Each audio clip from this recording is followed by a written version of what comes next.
نحمدہ و نصلی علی رسولہ الکریم اما بعد۔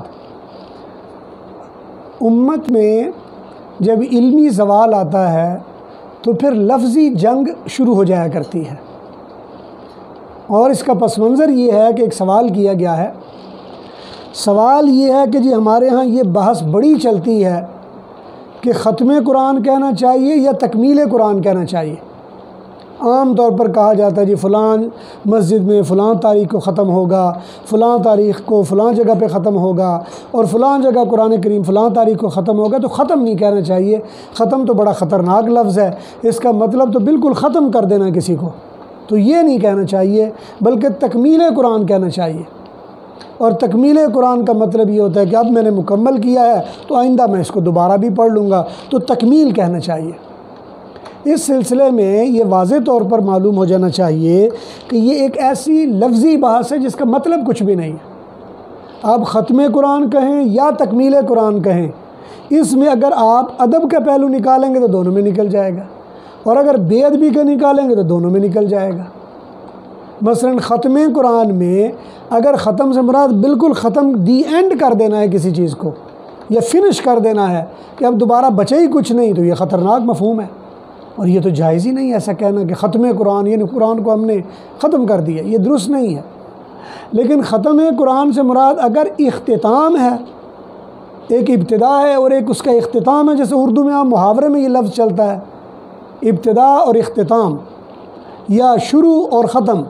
یہ عام لفظ استعمال ہوتے ہیں، اگر اس معنوں میں ہیں تو اس میں کوئی حرج نہیں ہے۔ اسی طرح جو کہا جا رہا ہے جی تکمیل کا لفظ بڑا اچھا لفظ ہے، تو تکمیل کا لفظ بھی اسی طرح خطرناک ہے، بلکہ تکمیل کے لفظ میں زیادہ خطرناکی پائی جاتی ہے، اس لیے کہ تکمیل کا مطلب یہ کہ مکمل کافی دیر سے قرآن چل رہا تھا جس کی تکمیل آپ سے ہوئی ہے، اس سے پہلے یہ تکمیل نہیں تھی، تو گویا آپ تکمیل کرنے جا رہے ہیں۔ گویا آپ یہ کہنا چاہ رہے ہیں کہ قرآن کریم میں جو اللہ تعالیٰ نے کہا الیوم اکملت لکم، آج ہم نے تمہارے لیے دین کو مکمل کر دیا ہے، تو آپ آج اس قرآن کو مکمل آج کرنے لگے ہیں، تو یہ لفظ بھی خطرناک پہلو بن جائے گا۔ لیکن اگر تکمیل بئی معنی ہے کہ بھئی جو میں نے ابتدا کیا تو آج میں اس کی تکمیل کر رہا ہوں، تو اس میں مثبت پہلو بھی نکل آتا ہے۔ اس لیے بلا وجہ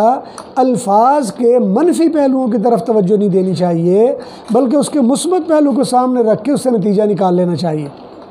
اسی طرح کچھ عرصہ پہلے ایک بحث بڑی زوروں پر تھی، حلیم ہے کہنا چاہیے کہ دلیم کہنا چاہیے، اور حقیقت بات ہے میں نے اس وقت بھی لوگوں کو کہا بھائی اس کا کوئی مطلب نہیں ہے، اور جو مجھ سے پوچھنے والے تھے کہنے لگے نہیں جی حلیم تو اللہ کا نام ہے، تو کھانے کی چیز کو حلیم ہم کیسے کہہ سکتے ہیں؟ تو میں نے کہا سادے بندے، کس نے کہا حلیم اللہ کا نام ہے؟ اللہ کا نام تو الحلیم ہے، الف لام کے بغیر تو آپ کسی کا نام بھی حلیم رکھ سکتے ہیں، آپ کسی بندے کو بھی حلیم کہہ سکتے ہیں، اور حلیم الطبع بندہ بھی ہوتے ہیں۔ حلیم ایک عام لفظ ہے جو طبیعت کی نرمی پر بھی بولا جاتا ہے کہ فلاں بندہ بڑا حلیم الطبع ہے۔ بلا وجہ ایک لفظ لے کر اور صرف بلا وجہ الجھانے کے لیے یہ ہمارا ایک رواج بن چکا ہے۔ اس لیے تمام حضرات کو چاہیے کہ خندہ پیشانی سے دین پر عمل کو عادت بنائیں، بلا وجہ لفظی بحث میں الجھ کر دین سے دوری کا راستہ اختیار نہ کریں۔ اس لیے کہ ہوتا یہ ہے کہ ایک مرتبہ آپ ایک رائے دیتے ہو، اگلی مرتبہ پھر وہ تفریق بن جاتی ہے، فلاں فرقے والا یہ کہتا ہے، فلاں فرقے والا یہ کہتا ہے، ایک مفت میں ایک نئی بحث شروع ہو جاتی ہے، اور جس سے یہ ہے کہ ایک ایسا تنازع شروع ہوتا ہے کہ وہ لفظ کو دیکھ کر دوری شروع ہو جاتی ہے۔ جیسے مثال کے طور پر پہلے زمانوں میں جب تجوید و قرات کا رواج نہیں تھا تو ضاد کو ادا کرنے کے لیے آسان طریقہ نہیں ہوتا، تو دعا پڑھ لیتے، دعات پڑھ لیتے تھے، اور ہم نے بھی دیکھا اساتذہ علماء کو ولد دعالین پڑھ لیتے تھے۔ ہمارے ایک استاد، میرے ایک دوست تھے بڑے اچھے، حالانکہ مفتی تھے، لیکن قرآن کریم پڑھنا ان کے لیے ایسے تھا کہ وہ بہت ہی مجہول طریقے سے پڑھتے تھے، اور اسی طرح بہت سارے لوگوں کو دیکھا ولد دعالین پڑھ لیتے ہیں۔ اب ہوا یہ کہ کسی نے سمجھایا نہیں، چلتے چلتے یہ نشانی بن گئی جی جو دعالین پڑھتا ہے وہ فلاں ہے، جو زوالین پڑھتا ہے وہ فلاں ہے۔ اب یہ وہ چیز ہے جس کا کوئی مطلب نہیں،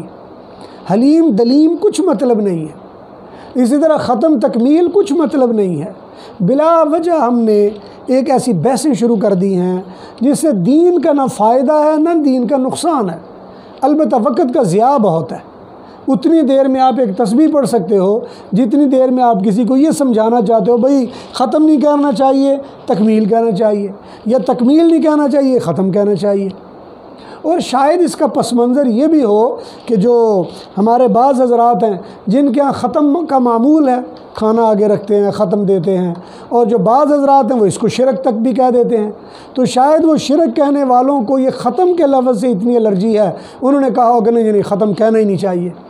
تو یاد رکھیں یہ ختم کہنے میں یا ختم پڑھنے میں یا ختم کرنے میں یا ختم ہونے میں کوئی پرابلم نہیں، پرابلم اس وقت ہوتی ہے جب شرعی امور کی خلاف ورزی ہو۔ تو اس لیے اس لفظ کو میں پڑھ کر بلا وجہ دینی معاملات میں الجھاؤ پیدا کرنا، آپس میں ضد بازی پیدا کرنا، ایک دوسرے سے نفرت کا ماحول پیدا کرنا، اور فرقہ واریت میں ایک دوسرے کی نشان دہی کر دینا، یہ فلاں فرقے سے ہے یہ فلاں سے نہیں ہے، ان چیزوں میں نہیں پڑھنا چاہیے۔ جتنا ان فضولیات میں وقت ضائع کرنا ہے اتنا اللہ تعالیٰ کی طرف متوجہ ہو کہ اس کا ذکر اذکار کیا جا سکتا ہے، تلاوت کی جا سکتی ہے، تسبیحات پڑھی جا سکتی ہیں، نوافل پڑھے جا سکتے ہیں، استغفار کیا جا سکتا ہے، تو دعا کرنی چاہیے اللہ تبارک و تعالیٰ سے۔ اللہ تبارک و تعالیٰ ہمیں صحیح معنوں میں سمجھ کر راہ راست پر چل کر عمل کرنے کی توفیق نصیب فرمائے۔ وآخر دعوانا ان الحمد للہ رب العالمین۔